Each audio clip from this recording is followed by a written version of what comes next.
Coming up next on Tech 95, Microsoft buys Mojang and Minecraft, Gmail gets hacked, the iPhone 6, iOS 7 hits 90% market share, iOS 8 to ship later this month, Windows 286 and 386, and much, much more. It's all coming up next on Tech 95.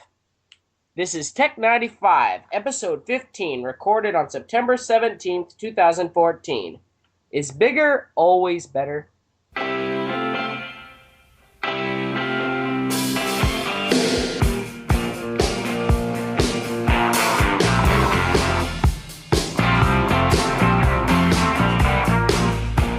Hi, I'm Jonathan, And I'm Travis Smith. and welcome to Tech 95.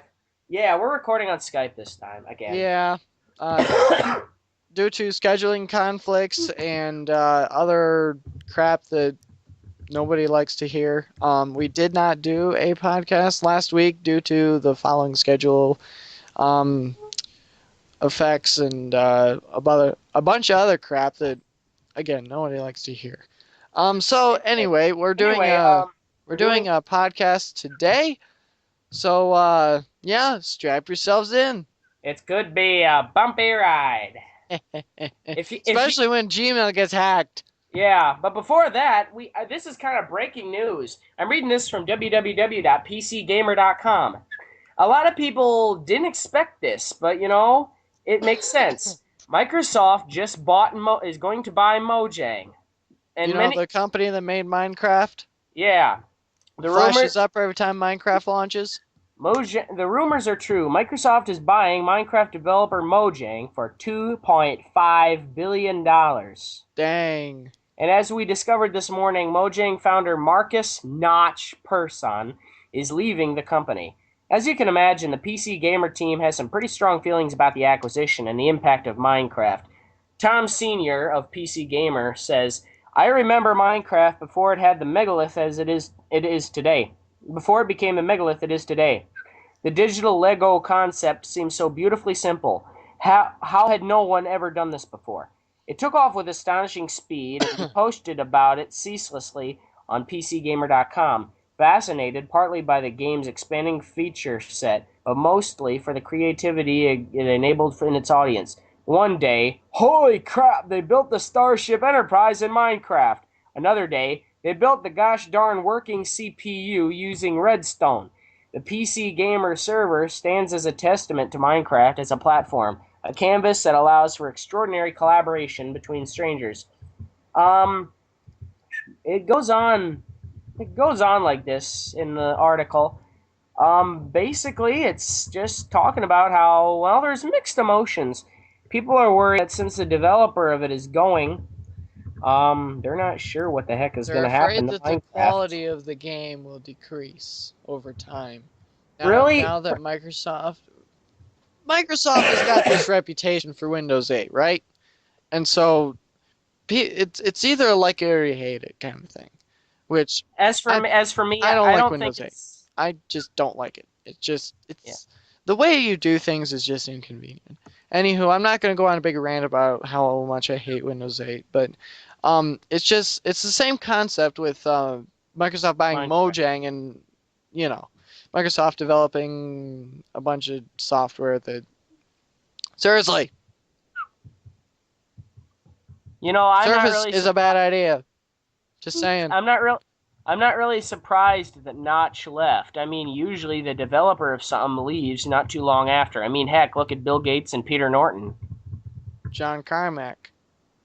Yeah, that too. And didn't Steve Jobs leave for a while? Yeah.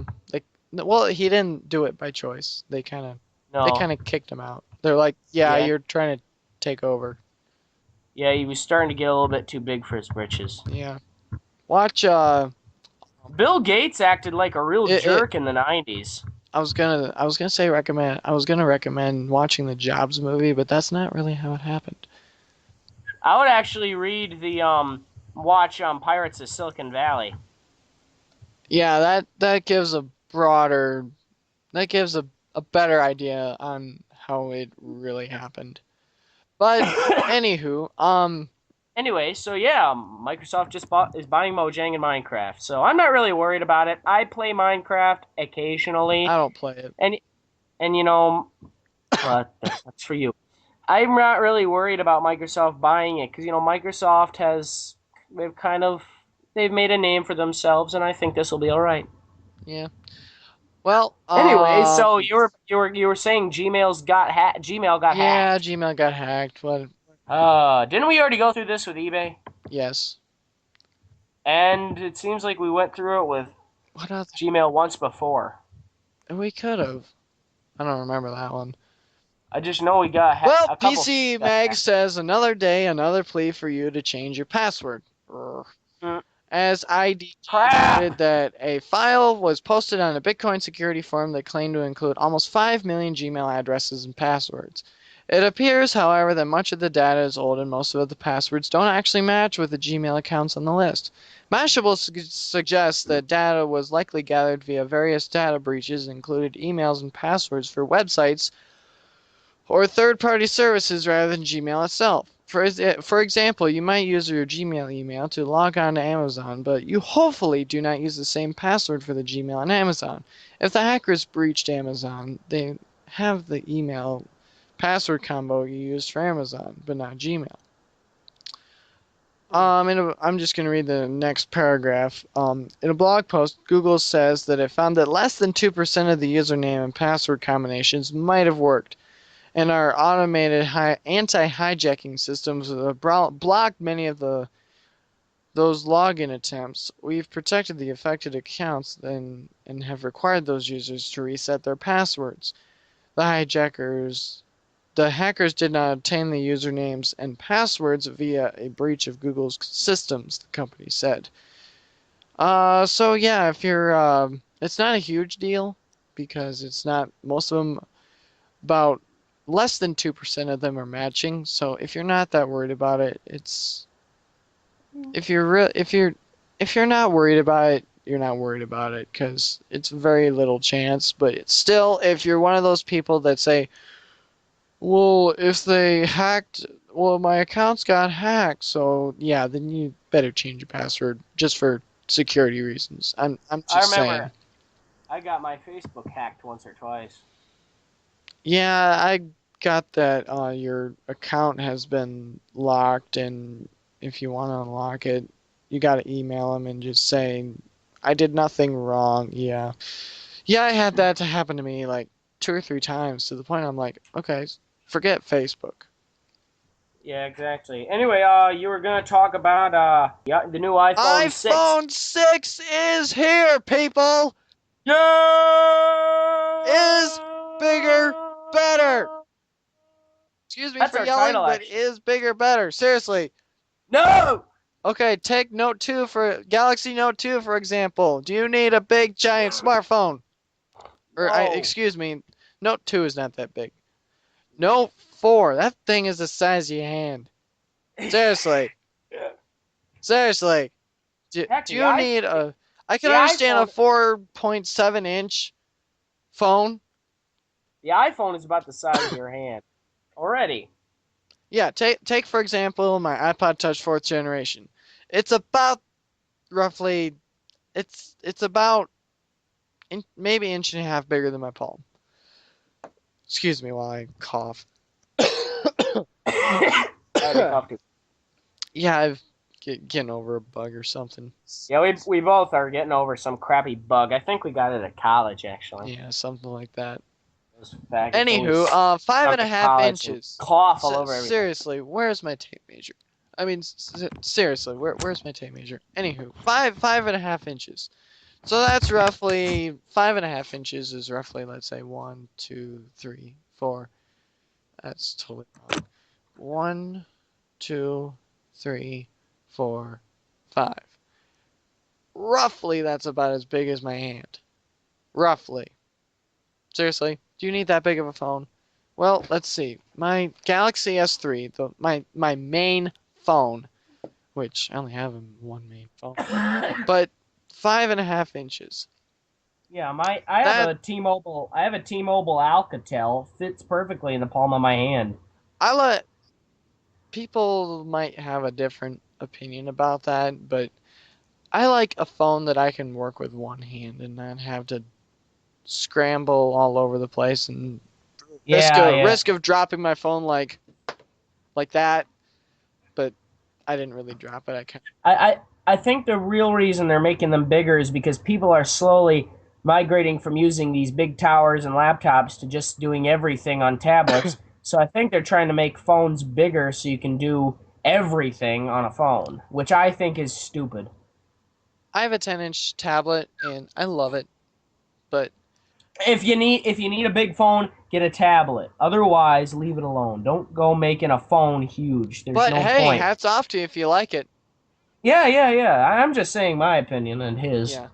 But yeah, it's Anyway. I'm scrolling through Apple's website and it looks like iOS 8. I'm not kidding. Or no, excuse me, iOS Yosemite. That's what I'm trying to say.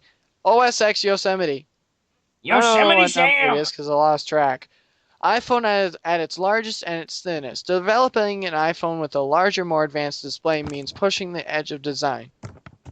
No, it's not. Just saying. No, it's not. But the seamless No, it's transition of glass and metal to the streamlined profile, every detail was carefully considered. Excuse me. Excuse me. Every detail was carefully considered to enhance your experience. So while its display is larger, the iPhone 6 feels just right. At the iPhone 6 being at 6.9 millimeters, and the iPhone 6 Plus is 7.1 millimeters. But yeah, it's ultra thin. So it's not just a bigger display, but a better display. So the iPhone 6 resolution is 1334 by 750, and the iPhone 6 Plus resolution is 1920 by 1080. 1080p, people. Your come phone is gonna on. be 1080p. Ooh, that looks good. Highly powerful, enormously 64-bit architecture, A8 chip. If you want to look up the specs, go ahead and throw that in Google, and an M8 Motion coprocessor. Why do you need a coprocessor? Seriously? Anyway, So yeah, the do camera you? that changed photos now does the same for video. It's got a bunch of color enhancement lenses and excuse me, Anyway, faster wireless far and wide, fingerprint reader, wallet without the wallet, iPay or yeah, Apple Pay. You can look up all this stuff. I'm just giving a broad overview. The biggest iOS released ever. So yeah. anyway, John, do you want to so now, take over and do the history in the PC realm while I gotta go ahead and take care of something real quick? all right. So anyway, now on to the segment of the show where I do all the talking. This is history in the PC realm with John Hewlett.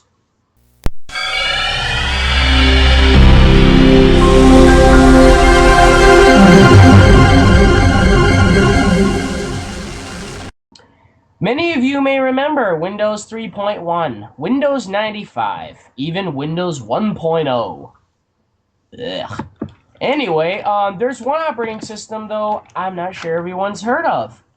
I'm talking about Windows 286 and Windows 386. A lot of you are probably saying, wait a minute, I thought 286 and 386 were processors. They are. But Microsoft came out with a version of Windows called Windows 286 and Windows 386. Um, Windows 286 was basically Windows 2.10, and so was Windows 386. They were released on May 27, 1988, less than a year after the release of Windows 2.0. These versions can take advantage of the specific features of the Intel 8286 and 8386 processors. A hard disk was required for the first time to install Microsoft Windows. Two editions of Windows 2.1x were released, both of which could take advantage of the Intel processor for which they were designed and named. Windows 286 takes advantage of the HMA to increase the memory available to Windows programs.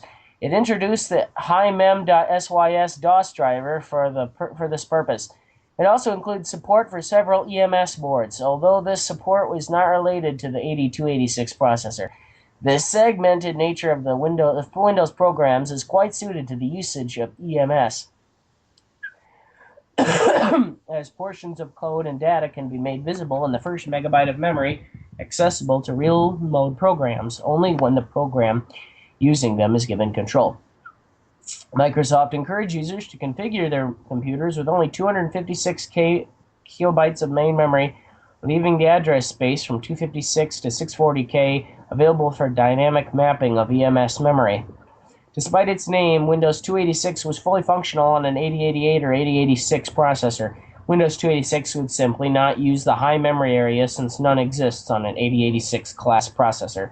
However, EMS could still be used if present. A few PC vendors shipped Windows 286 with 8086 hardware. Example, IBM's PS2 Model 25 and the Model 30, which had an option to ship with DOS 4.0 and Windows Kit for educational markets, which included word processing and presentation software useful to students, which resulted in some confusion when purchasers of the system received a box labeled Windows 286 with a machine that was definitely not a 286.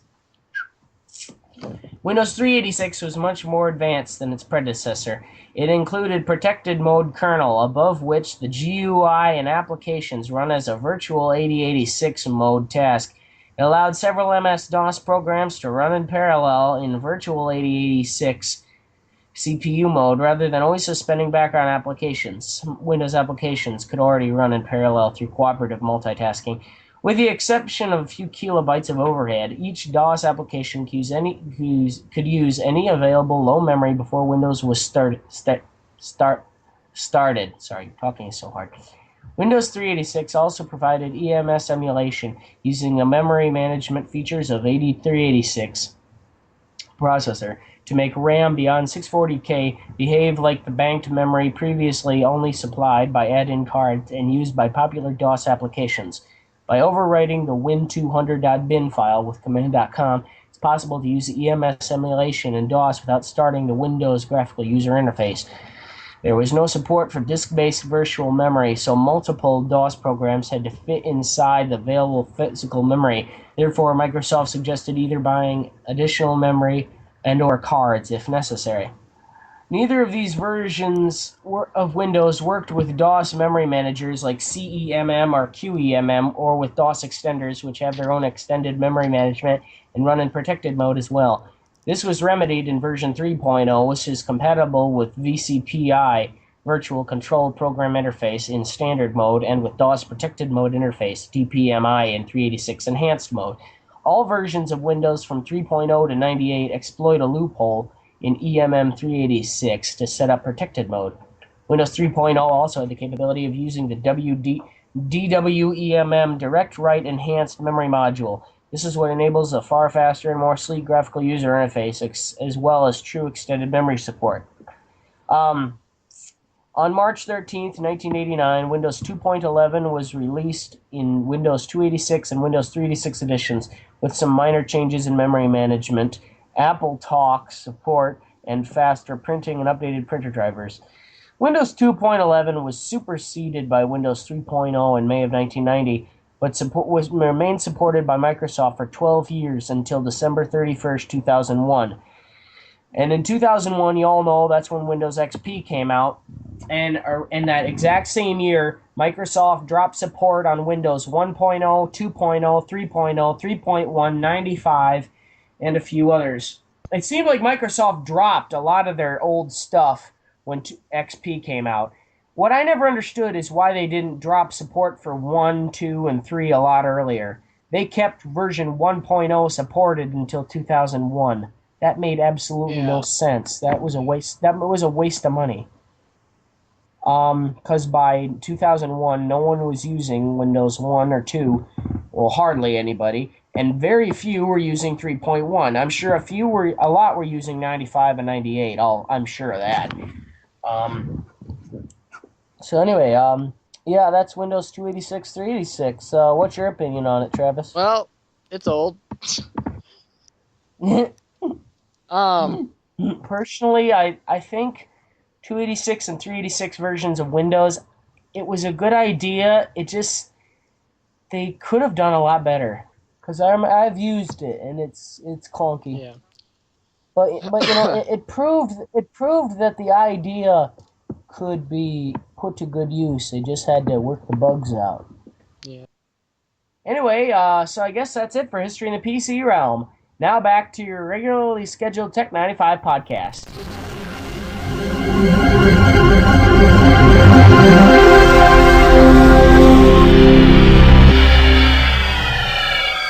Well, Go ahead. iOS 7 hits 90% market share, people, and iOS 8 is likely to ship September 17th. ComputerWorld.com with just a...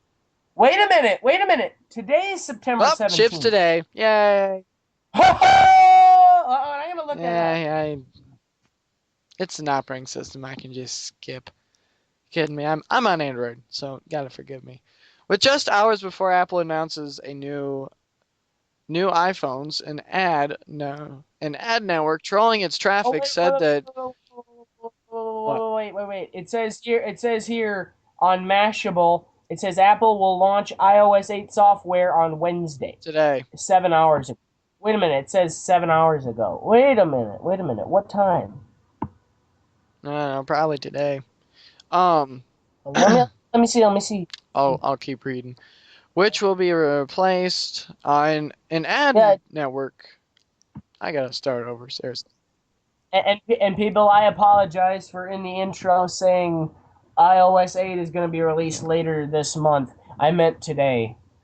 With just hours before Apple announces new iPhones, an ad network trolling its traffic data said iOS 7, which will be replaced next week on most customers' devices, was running 9% on all North American iPhones and iPads. The uptake on iOS 7, which was released September 18, 2013, had reached 90% of all iOS devices in the US and Canada by August 31st. According to Chikia, the online ad network regularly mines its data to publicize statistics about operating system and browser usage. The last paragraph I here. thought at first I thought you said Chiquita, and I was like, wait, Chiquita is for bananas. Like the data from Irish metrics vendor StatCounter, Chiquia's numbers are best described as usage share, since the firm measures how active users of specific operating systems are on the web.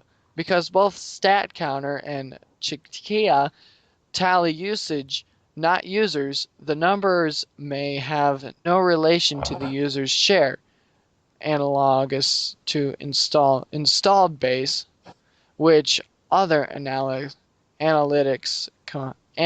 companies like Net Applications tout. Interesting. Well, if you want to check that out, head over to computerworld.com. Anyway, so that's all we have time for today.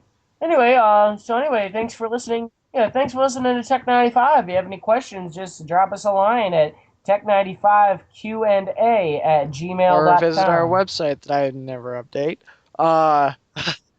You really need to do that, Travis. I've been to it. Ridiculous. I'll do it. So yeah, it's tech95.jimdo.com. Yeah, and and if you have any questions that we can't answer, call Microsoft. Yeah. So anyway, thank you for listening. I'm Jonathan Hewlett. We need subscribers. Thank you for listening. Yeah, subscribe, please. Anyway, so thank you for listening to Tech 95. See ya. See you later.